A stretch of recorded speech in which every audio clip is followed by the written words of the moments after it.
আদা, পেঁয়াজ, রসুন, টমেটো দিয়ে আলু ফুলকপির দম। ফুলকপিটা একটু হলুদ নুন দিয়ে ভালো করে একটু ভাপ দিয়ে জলটা ফেলে দেবো। এতে কি ফুলকপিটা ভাজার পরেও দেখতে সুন্দর লাগে। কড়াই গরম হয়ে গেছে, পরিমাণ মতন তেল দিলাম ফুলকপিটা ভাজার জন্য। শুকনো লঙ্কা ফোড়ন দিলাম, লঙ্কাটা ভাজা ভাজা হয়ে গেছে।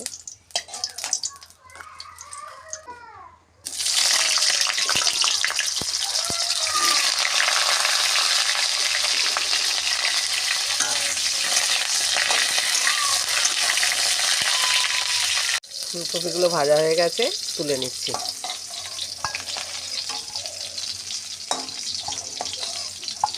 আলু ফুলকপির দম করতে ফোড়ন দেব, জিরে ফোড়ন, তেজপাতা ফোড়ন,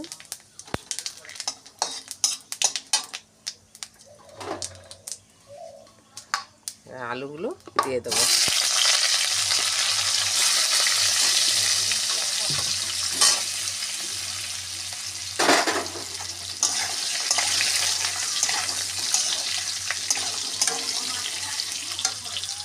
আলুর দমে দেব আদা, লঙ্কা,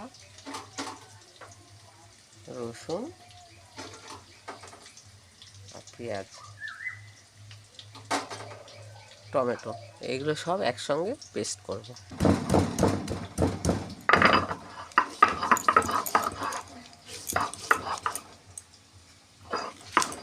মশলাগুলো সব বাটা হয়ে গেছে, আলুটা ভাজা হয়ে গেছে। এবার মশলাগুলো দেবো, বাটা মশলাগুলো। হলুদ দিলাম, অল্প জিরে গুঁড়ো, পরিমাণ মতন নুন দিয়ে এটা ভালো করে কষিয়ে দেবো। কিছু টমেটো আমি বেটে দিয়েছি, কিছু কুচিয়ে ঢেলে দেবো। এটা ভালো করে কষে একটু স্টিমটা বাড়িয়ে দেবো।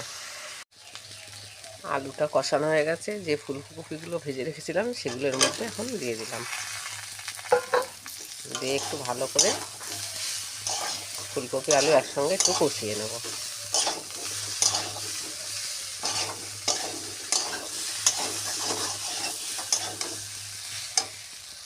ফুলকপি আলু কষানো হয়ে গেছে, এবার পরিমাণ মতন জল দেবো।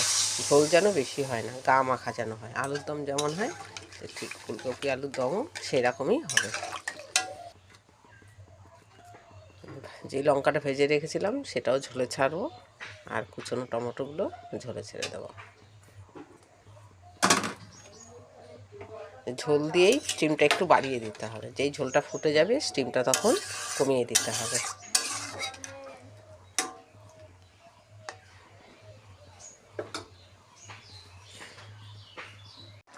আলু ফুলকপির দম হয়ে এসেছে, পরিমাণ মতন একটু চিনি দিলাম আর অল্প গরম মশলা দিলাম। যে ঘি খান সে ঘিও দিতে পারে। আলু ফুলকপির দম রেডি।